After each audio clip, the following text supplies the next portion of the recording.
ಸ್ವಕ್ಷೇತ್ರ ಮೈಸೂರಿನಲ್ಲಿ ಇಂದು ಕೂಡ ಸಿಎಂರ ಮತಬೇಟೆ ಮುಂದುವರಿಯಲಿದೆ.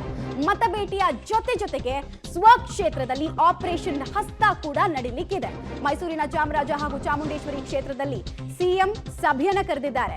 ಜಿಟಿಡಿ ಕ್ಷೇತ್ರದಲ್ಲಿ ಸರಣಿ ಸಭೆಯನ್ನ ಸಿಎಂ ನಡೆಸ್ತಾ ಇದ್ದಾರೆ. ಬಿಕಾಸ್ ಚಾಮುಂಡೇಶ್ವರಿ ಕ್ಷೇತ್ರದ ಸೋಲು ಅವ್ರಿಗೆ ನೆನಪಿದೆ, ಅವ್ರಿಗೆ ಚೆನ್ನಾಗಿ ಅರಿವಿದೆ, ಹಿಂದೆ ಏನಾಗಿತ್ತು, ರಾಜಕಾರಣದಲ್ಲಿ ಎಷ್ಟೆಲ್ಲ ಅಲ್ಲೋಲ ಕಲ್ಲೋಲವನ್ನ ಅವ್ರ ವಿಚಾರದಲ್ಲಿ ಸೃಷ್ಟಿ ಮಾಡಿತ್ತು ಅಂತ. ಸೊ ಇಲ್ಲಿ ಪ್ರತಿ ಬೂತ್ ನಲ್ಲೂ ಲೀಡ್ ಬೇಕು ನನಗೆ ಅಂತ ಹೇಳಿ ಅವರು ಪ್ಲಾನ್ ಮಾಡ್ಕೊಳ್ತಾ ಇದ್ದಾರೆ.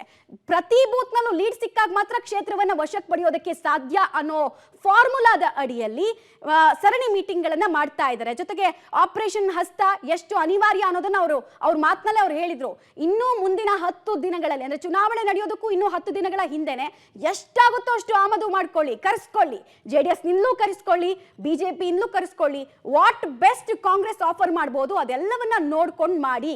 ಒಟ್ನಲ್ಲಿ ನಮ್ಮ ಪರವಾಗಿ ಗ್ರೌಂಡ್ ಲೆವೆಲ್ ನಲ್ಲಿ ಕಾರ್ಯಕರ್ತರು ಕೆಲಸ ಮಾಡೋರು ನಮಗ್ ಬೇಕು. ಅವ್ರ ಹತ್ರ 1000 ವೋಟ್ ಸೆಳೆಯುವಂತಹ ಕೆಪಾಸಿಟಿ ಇದ್ರು ಕೂಡ ಚಾಮರಾಜನಗರ ಹಾಗೂ ಮೈಸೂರು ಭಾಗದಲ್ಲಿ ಕರೆಸ್ಕೊಳ್ಳಿ. ಮುಲಾಜಿ ನೋಡ್ಬೇಡಿ, ಯಾರಿಗೂ ರೆಡ್ ಸಿಗ್ನಲ್ ತೋರಿಸಬೇಡಿ, ಎಲ್ರಿಗೂ ರತ್ನ ಗಂಬಳಿ ಹಾಸಿ ಅಂತ ಹೇಳಿ ಸೂಚನೆಯನ್ನ ಕೊಟ್ಟಿದ್ದಾರೆ.